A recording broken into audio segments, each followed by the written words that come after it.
निकलेगा जैसे STT होता है जो कंप्यूटर टीचर का, लेकिन वो सिर्फ घोषणा कर दिया लेकिन निकला भी नहीं है। तो मोदी जी को सोचना चाहिए कि अभी भी वक्त है कि युवा के बारे में सोचिए, ताकि कमेंट में चूर हैं आप के बारे में भी सोचिए।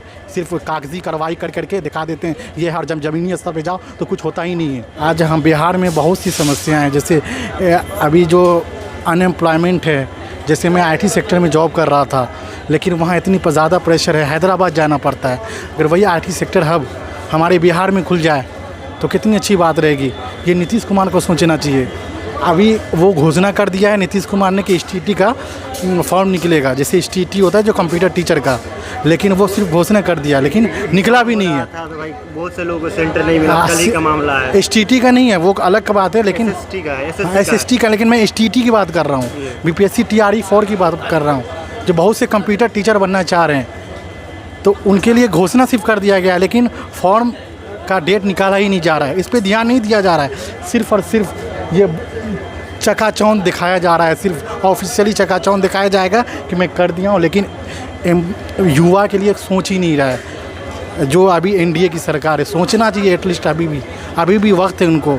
6 लाख लग रहा है कि 10 लाख लग रहा है, देखने में तो लग रहा है 10 लाख लग रहा है। अगर वही कोई ऐसा कुछ कर लेता जो जनता को फ़ायदा होता तो अच्छी बात होती। अगर आते तो अच्छी बात थी, स्वागत था, लेकिन वो आ भी नहीं रहे हैं। अब वीडियो कॉन्फ्रेंसिंग से सिर्फ हरी झंडी दिखानी है और तब जाके इतना खर्चा करवा रहा है। एक बार नज़र दौड़ाइए उसको, देखिए कितना फालतू का, जबकि मोदी जी आ भी नहीं रहे हैं यहाँ फारबिसगंज में।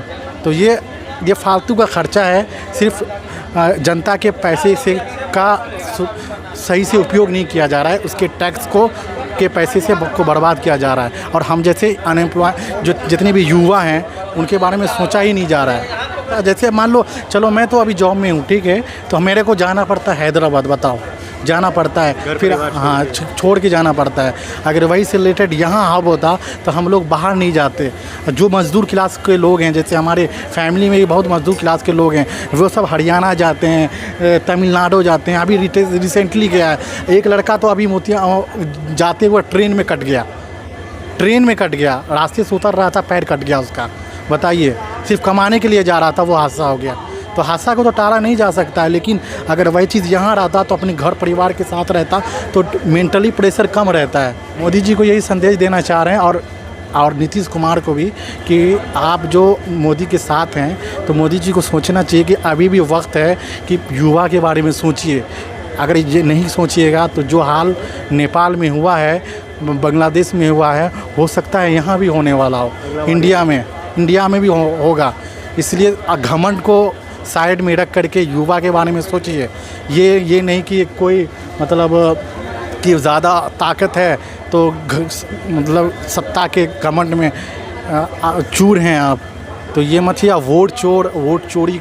वोट चोरी भी बहुत बड़ा मसला है। मैंने एक युवा हूँ, ये भी देख रहा हूँ, शायद वोट चोरी की वजह से भी आपके अंदर घमंड आ गया है कि चलो मैं वोट चोरी करके मैं सत्ता में आ जाता हूँ, तो उसमें क्या है। तो युवा के बारे में सोचना ही नहीं है, किसी तरह धांधली करके वोट चोरी करके या जो भी अभी के जो ऑफिसर है उस पर दबाव डाल करके आ जा रहे हैं सत्ता में। जब जहाँ जीतने वाला नहीं होता है वहाँ ऑफिसर को दबाव डाल देता है, जहाँ जीतने वाला होता है वहाँ वोट चोरी करके और अपना वेटेज बढ़ा लेता है।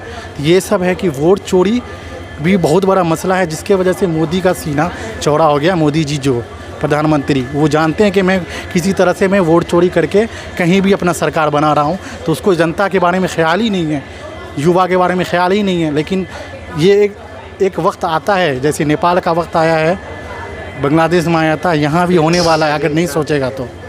लास्ट में यही कहना चाहता हूँ, अभी भी घमंड है, अपने घमंड को साइड में रखिए और युवा के बारे में सोचिए। और बिहार में आते हैं तो बिहार के बारे में भी सोचिए।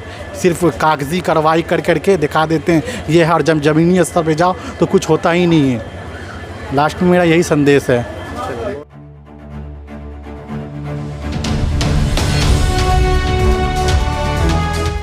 ट्रू रिपोर्ट्स, सच आप तक।